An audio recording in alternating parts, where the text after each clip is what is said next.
അവിടെ ഉണ്ടായിരുന്നു. അവിടെ ഇരുന്ന് യാത്ര ചെയ്യുന്നൊരു വിരോധമില്ല. രണ്ടെണ്ണം അടിച്ചേച്ച് അടുത്തിരിക്കുന്ന സ്ത്രീകളെ ശല്യം ചെയ്യുക, അടുത്തിരിക്കുന്ന ആളുടെ തോളിലോട്ട് കിടന്ന് ഉറങ്ങുക. അല്ല, വണ്ടി കയറ്റത്തില്ലെന്നല്ല, വണ്ടി കയറ്റും. അതിനകത്ത് കയറി യാത്രക്കാർക്കോ ഡ്രൈവർക്കോ കണ്ടക്ടർക്കോ അലമ്പുണ്ടാക്കി അപ്പോഴേ പോലീസ് സ്റ്റേഷനിലേക്ക് പോകും. വണ്ടി കയറ്റാതിരിക്കാൻ പറ്റത്തില്ല. അവിടെ ഉണ്ടായിരുന്നു.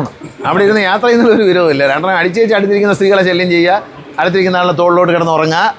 അതൊക്കെ വന്നാൽ കണ്ടക്ടറോട് പറഞ്ഞാൽ മതി, കണ്ടക്ടർ വണ്ടി പോലീസ് സ്റ്റേഷനിലേക്ക് വിടും. വേറെ കുഴപ്പമൊന്നും അല്ലാതെ ഇറക്കി അവിടെ കണ്ടക്ടറെ വഴക്ക് പറയുക, ചീത്ത പറയുക, അതൊക്കെ വരുമ്പോൾ അവർക്ക് നേരെ പോലീസ് സ്റ്റേഷനിൽ കൊണ്ടുപോകാൻ അനുവാദം കൊടുത്തിട്ടുണ്ട്. ഏത് കാരണം ഈ ട്രെയിനിൽ യാത്ര ചെയ്തതിനെക്കുറിച്ചുള്ളൊരു ചോദ്യമാണ്.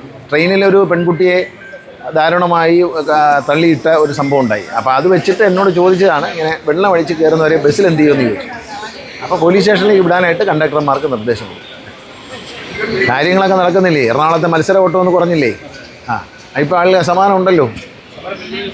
സമരം അവിടെ നടന്നോട്ട് സമരമൊക്കെ അപ്പോഴേ പിൻവലിച്ചു. കാരണം 15 വണ്ടി വന്ന് ഇറങ്ങിയപ്പോഴത്തേക്ക് അതൊക്കെ പിൻവലിച്ചു. കുഴപ്പമൊന്നുമില്ല. KSRTC വണ്ടി കൊണ്ടുപോകില്ല, അവിടെ തന്നെ ഉണ്ടാവും. കൂടുതൽ വണ്ടികൾ ചിലപ്പോൾ അടുത്ത ദിവസങ്ങൾ വരും. ഇനി മൂന്നാറിലെ പ്രശ്നമേ ഉള്ളൂ. അത് മുഖ്യമന്ത്രി നേരിട്ട് ഇന്ന് മുഖ്യമന്ത്രിയായിട്ട് സംസാരിച്ചു. അദ്ദേഹം നേരിട്ട് അതിൽ ഇടപെട്ടിരിക്കുകയാണ്. കോടതി ഇടപെട്ടതറിയില്ല, മുഖ്യമന്ത്രി നേരിട്ട്. കാരണം മുഖ്യമന്ത്രിയായിട്ട് രാവിലെ ഞാൻ സംസാരിച്ചു, ഇന്ന് ടൂറിസം മന്ത്രിയായിട്ട് സംസാരിച്ചു. അപ്പോൾ മുഖ്യമന്ത്രി നേരിട്ട് അക്കാര്യത്തിൽ ഇടപെട്ടിരിക്കും. അതിനകത്ത് അത് അംഗീകരിക്കാൻ തയ്യാറല്ല എന്നുള്ള നിലപാടാണ് മുഖ്യമന്ത്രിക്കുള്ളത്. മുഖ്യമന്ത്രി നേരിട്ട് ഇടപെടുകയാണ്. അതിനോടൊപ്പം മോട്ടോർ വെഹിക്കിൾ ഡിപ്പാർട്ട്മെൻറ്റ് ഇടപെടും. മുഖ്യമന്ത്രി ഇടപെട്ട് കഴിഞ്ഞാൽ പിന്നെ അതിനകത്ത് ഇനി ആശങ്കയുടെ കാര്യമില്ല. ഈ ഊബറിൻ്റെ കാര്യത്തിൽ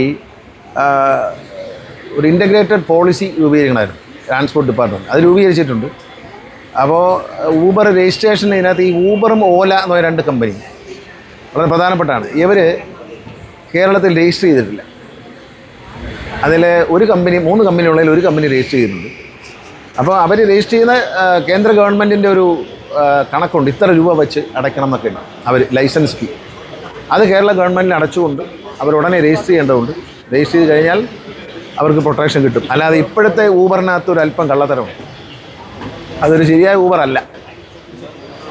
അപ്പോൾ അതിന് നിയമപരമായ സാധ്യത വരണമെങ്കിൽ അവർ state transport authority STA permission വാങ്ങിക്കണം. ഇത് കേന്ദ്ര നിയമമാണ്. അപ്പോൾ അവർ ചെയ്യാതിരിക്കുന്നിടത്തോളം കാലം അവരുടെ ഭാഗത്തും ഈ ഊബറുകാരുടെ കാലത്തും ഓലയുടെ കാര്യത്തിലും ഒരു ഇറഗുലാരിറ്റി ഇപ്പോൾ നിലവിലുണ്ട്. ഒരു കമ്പനി മാത്രമേ അപേക്ഷ തന്നിട്ടുള്ളൂ. മറ്റു 2 അപേക്ഷ തരണം. ആ അംഗീകാരം കിട്ടിയതിന് ശേഷമേ ഊബർ എന്ന് പറഞ്ഞ് ഓടാനും.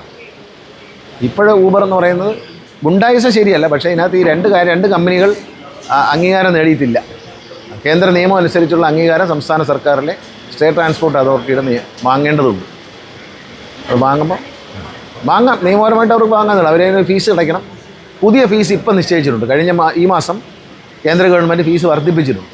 അപ്പോൾ അത് അനുസരിച്ചുള്ള ഫീസ് അടയ്ക്കും.